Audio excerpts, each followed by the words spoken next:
goes. Capitalism has lifted more people out of poverty than any other system. I covered this yesterday on OSS if you guys want to watch the first part here, which is incentive is the engine of capitalism. We talked a lot about healthcare, pretty high IQ conversation. So definitely make sure you guys go check it out. But let's get into this. Patrick. How are you? I'm Gabby. Gabby? Yeah. Good to meet you. So I would argue that governments have actually lifted the most people out of poverty. If you look historically, we look at China, for instance, had the most significant poverty reduction in all of human history. They pulled 800 million people out of poverty using state-owned enterprises and state centralized planning.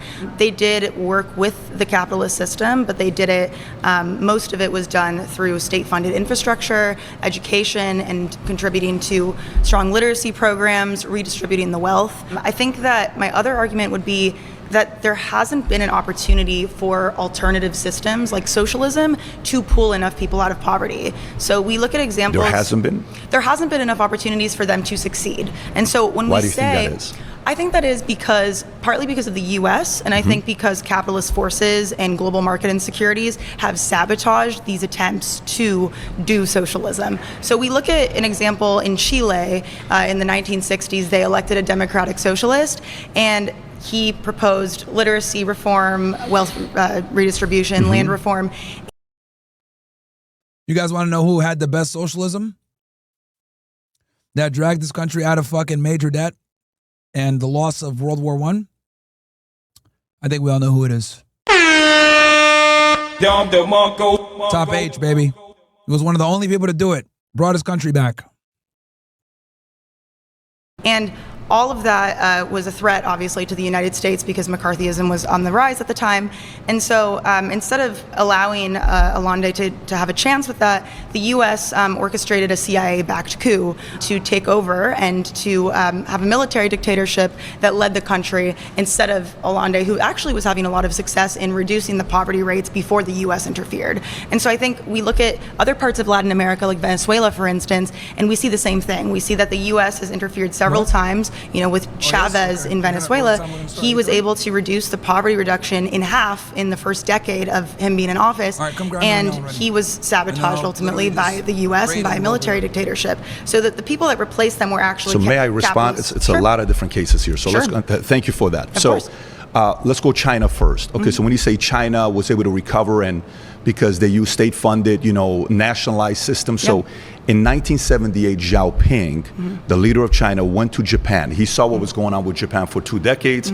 Every year, their GDP was growing by 15%. The economy was doubling pretty much every 4 years. Sure. They go over there, they say, we got to find a way to compete with Japan. How do they have fewer people, but they're beating us? They sit down with their leaders after a few drinks. Eventually, they say, how did you fix your economy to be growing the way that it is? A capitalistic society that they had in Japan. They asked the question from Xiaoping, the Prime Minister Fukuda, asked the question, how many banks do you guys have in China?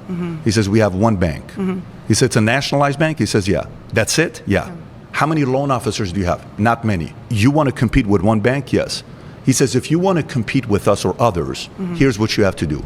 You need 5,000 banks with 35 branches, with 30 loan officers. That's a total of 5.25 million loan officers and a population of 600 million people that are living there. You do that every week. You take 10 applications with these loan officers for small business owners, and you allow the small business owner to compete.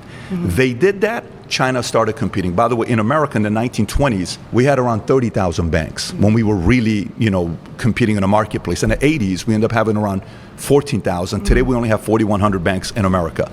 That concept of allowing just one bank to compete, it's not going to work. China takes on the idea from Japan. If I can interrupt you, I think that they start growing with certain capitalistic philosophies. I think you're thinking about this in very capitalist terms, which makes sense. You're a capitalist, but because it works. That's the idea. Because it's produced the results. You're only thinking about these scenarios in a situation where market mechanisms are in place, and this is the problem that I have with so many capitalists: is they can't exit their worldview and try to see a world where socialism could be in place because they don't understand the untapped potential of socialism. And I'm a democratic socialist. I think that we need to build forward towards that with reforms, and I think we need to work with the government. I don't think that we should abandon the state. I also don't think that we should give state elites the complete control over society. I do think that we should work with the state to instill these reforms and then eventually erode capitalism. But unfortunately, socialism has had hundreds of But years you're thinking in terms of to competition. produce results, and it hasn't worked. Do you know why it doesn't work, though? It's been sabotaged. It's been sabotaged, or it's because it forces people to do something they don't want to do? Does capitalism not do the same? No, capitalism gives there's you the- 7 million people in this country allows who have you to to work choose. multiple jobs just to get by. I had to work multiple jobs for a season. They're forced to do Yeah. that because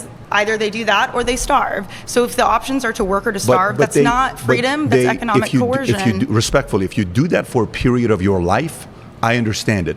If you're doing that for 30 years, you're doing something wrong. You shouldn't be working multiple jobs for the rest of your life. So, first of all, I'm not going to argue with this moral argument. I think that people who live in poverty, especially when we look at how many people live in poverty in this country, and also it depends on how you define the poverty line, but there's 40 million Americans who live below the poverty line in this country. There's 3 guys in this country that Poverty is a choice. own 40% of the wealth. How does that work? Like, for example, right? We got a bunch of niggas in chat right now that can't afford $1 to join OSS. Why? They make bad financial decisions. They don't have a job, or they don't want to work, or they live with their mom, or they're lazy, whatever it is. But the reality is, most Americans are lazy. They don't have, and they spend their money like stupid, rather spend their money on dumb shit. So poverty is absolutely a choice. Absolutely a choice. In a country that is You really built want to go on- there? You want Sure. to go there? Okay, so let's talk. Because those same people will say, oh, yo, I'm broke, blah, blah. They'll watch sports. They eat out. They do dumb shit all the time. And that's why it is what it is. About it. So when we talk about the rich people at the top, Yeah. okay, and you say, well, the rich don't pay enough taxes. Do you know what the bottom 50% of taxpayers in America pay towards the revenue that the government gets in tax? Yeah, this is like a talking point that a lot of, leftists say like, oh, yeah, we need to tax the rich more. Bro, rich people get taxed a lot already. Look, you guys are going to see right now. Taxes. Do you know what the bottom 50% pays? Tell me. 2% of taxes. Do you know what the top 1% pays? There's been several years Do you know that what the they've top paid 1%? nothing. Do you know They've paid what- nothing No, in no, their hang on. federal she said nothing. Second, taxes. this is from the IRS. I'm not writing a blog from Huffington Sure. Post. This is not Daily Beast. I'm telling you the story. The top I'll say 1% this. pays 42%. I'll say Top 1% pays 40% of income taxes. That's wild. this, the Of top all 1% tax is about revenue. to pay a lot less in taxes because of the provision They'll that just went actually into end up paying Trump's, even your more guys' revenue to the big, government. beautiful bill. Yeah. Thank you so much. Thank you so much.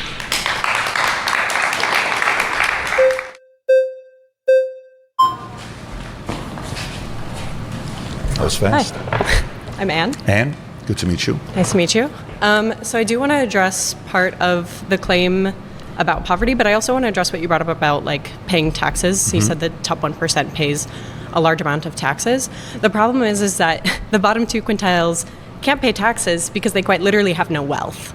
Do you understand that? Like the bottom quintile of the United States doesn't have any wealth. In fact, they're in debt, so they have literally like negative wealth. Yeah, but why are they in debt?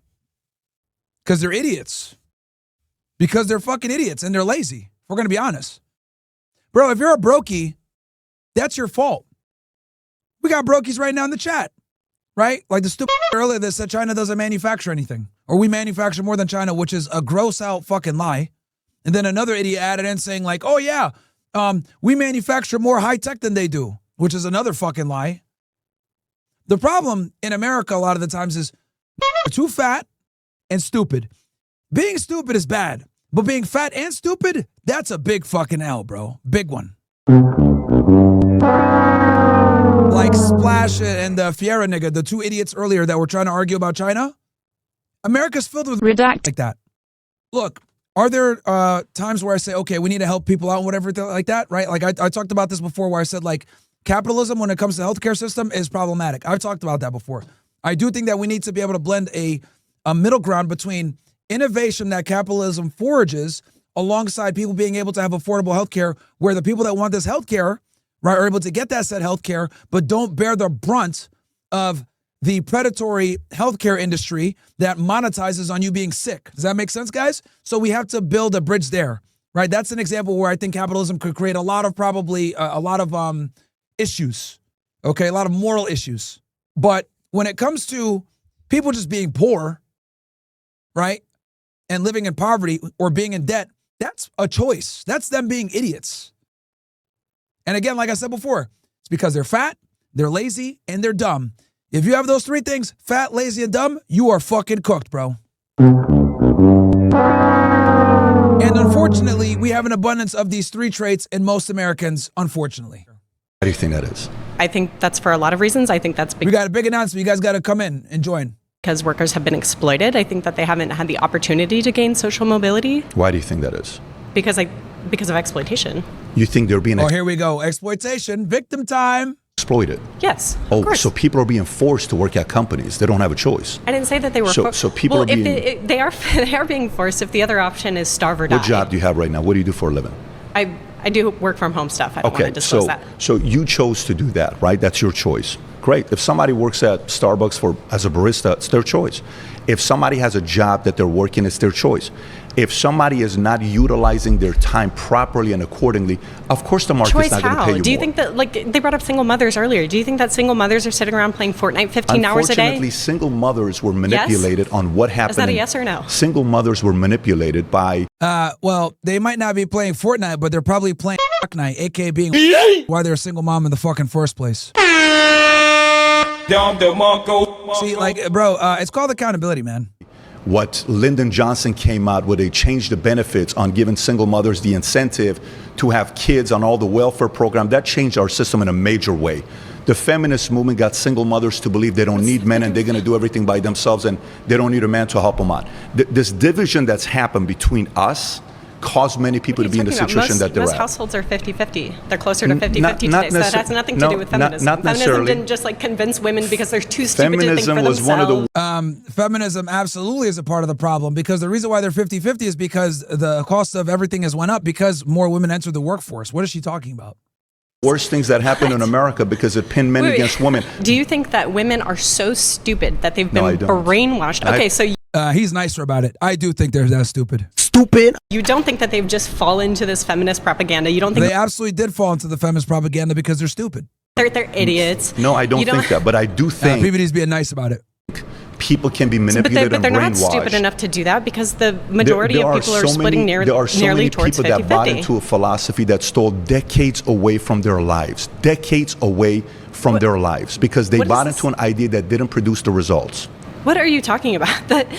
I'm talking about capitalism is the best economical system that wait. provides the best results for people. But we can't just jump back and forth between claim to claim to claim. So the claim about feminism brainwashing. And again, I agree with capitalism too, but I do think that there are aspects of other economic ideologies that also have good, that have some merit for sure.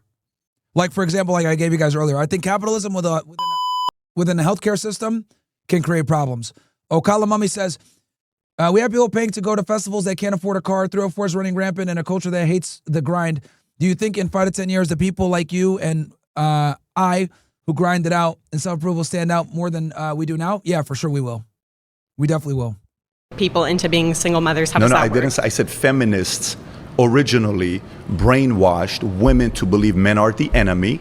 That led to where we are today. That Last has week led them to report being came single in. mothers? Yes, in many cases, because they don't need men. Do you have evidence for that? You really think a 100%. single mother wants to be a single mother? Absolutely, we have evidence of You think that. the single mother The- making minimum wage down the road, like You- working for some you- grocery due store, to the ins- having to take care of all due of her to the children, amount of is just like, entitlement I just don't need a man. What I just per- want to be what per- independent. what percentage- I'll live in abject poverty What to be percentage independent. of the U.S. revenue that we get in you think we use for entitlement programs? What percentage? I don't remember the exact What do you think the percentage. number is? So we bring in But it's far $4.9 less trillion. than what we do in private spending. We bring $4.9 trillion in, okay? The Okay. U.S. revenue comes in.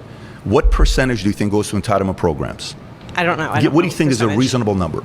Well, what you're calling entitlement programs, I'm actually not sure what you mean by that. I'm talking about Social Security. I'm talking Okay, about so social Section welfare. 8. I'm talking about any of these. It's much What less than other percentage- OECD countries. What percentage do you think I don't it is? remember the exact percentage, but I it's want much you to less than guess. other What do you OECD think countries. it is? You think we it's are 10%, far behind. 20%, 30%? What do you think the number is? No, but it's relatively low compared to But other what OECD do you countries. think it is? Can you guess the I number? don't remember the number off the top of my head. I've already said that. 68%. How much more entitlement? 68%. Can we Six- fact check that? You can fact check that. Okay. Please do so. Please. All right, 60%. 68% He goes. said 68. They're saying 60, but 60% of federal spending went towards entitlement, including Social Security and Medicare And federal pensions, the government spent $4.1 trillion on these programs and brought in $4.9 trillion in revenue, totaling 83%. To entitlement programs. Of our federal budget? No, of the revenue that comes in, 68%. So the capita GDP. Not GDP. You're confusing the two different things here. Actual tax revenue that we get. Okay, so tax revenue. 68% now of that we're it goes specific. towards entitlement programs. 68%. Thank you. Yeah. Anyway.